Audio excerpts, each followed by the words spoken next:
Representing the 17 to 22 foot class in the flats boat category, the Shearwater X22 has an overall length of 21 feet 8 inches, a beam of 8 feet 2 inches, and a max horsepower rating of 250.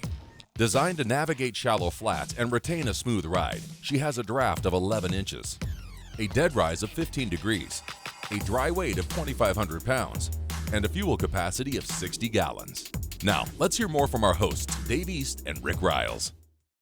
We're aboard the Shearwater X22, and what the X stands for is crossover. And what this boat does, it fills that crossover from a flats boat up into a bay boat. Yeah, but it comes at it from a flats boat direction. You understand what I'm saying? Oh, yeah. This boat, can you run up and down the beach on a calm tarpon day? Sure you can. But its heart, where it's at home, is back in shallower water.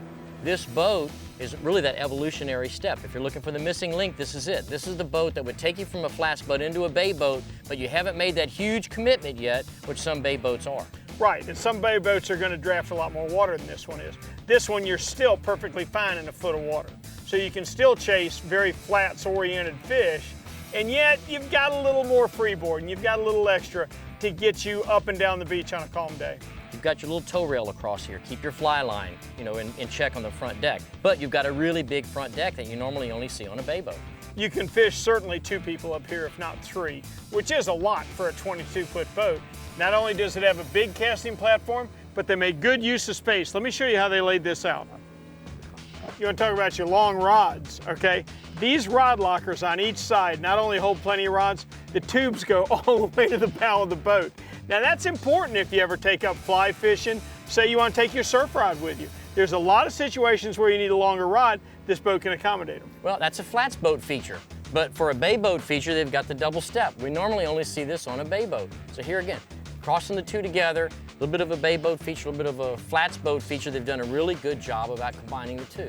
Access into your console. This is a really small console. If you want to install aftermarket GPS, VHF radio, whatever, you've got to be a contortionist to get under most small consoles. Not on this boat. Move the cooler out of the way, the entire face of the console comes away to give you great access into your electronics. Not only if you want to install something, but of course maintaining it. It's a whole lot easier if you can open the whole front of this. Well, the back of this console is just as impressive. Let me show what I'm talking about. There's one word that comes to mind: comfort. You can actually sit down and drive this boat from the seated position. You don't have to stand all day. You and your bass boat and sitting down to run a boat, but you can stand. Not only are these seats comfortable, but they slide forward and back. So you can push it back and stand without an issue.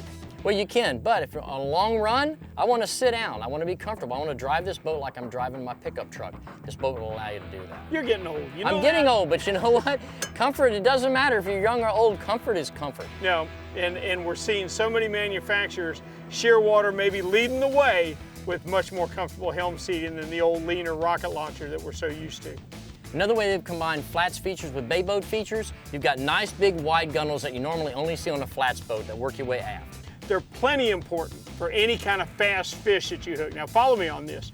You hook a fast fish that takes off across that way, you need to be able to run these gunnels. You can do it easily here without falling overboard. Well, they've kept a high freeboard that you normally only see in a bay boat, but they got the wide gunnels you're talking about you see in a flats boat. Here again, this is how they've put the two together. They did the same thing on the rear casting platform. All right, as we step on the rear casting platform, the first thing that I see, really deep channels on their hatches. What that's going to do is it's going to channel the water away, so your boxes are going to stay a lot drier. Sure, it matters. Anytime you back up hard enough, you're going to get water on here. And being channeled is going to keep your stuff dry. 2 separate live wells. Now that's all this boat needs, but they're both back here in the most comfortable place in the boat. Well, if you open this rear hatch right in front of the motor, it is ridiculously clean down there. Just look at the rigging and the way they did it. It's beautiful. Everything is where it belongs, everything's marked, double hose clamps on all their hoses. This is the way a boat should be rigged, and this is how you should be able to get to it. You just can't be safe enough. It speaks to their attitude, putting double hose clamps on each connection. So anyone that's in the market for a flats boat or a bay boat, man, I really can't make up my mind. I like going out of Alamorada and going to backcountry, but also I want to go off the beach and catch tarpon, maybe even go to the lake and catch a bass. They're looking for one boat that can do it all. This boat absolutely fits the bill. Hold on a minute. You haven't covered everybody. How about the guy that feels the need for speed? This boat will cook.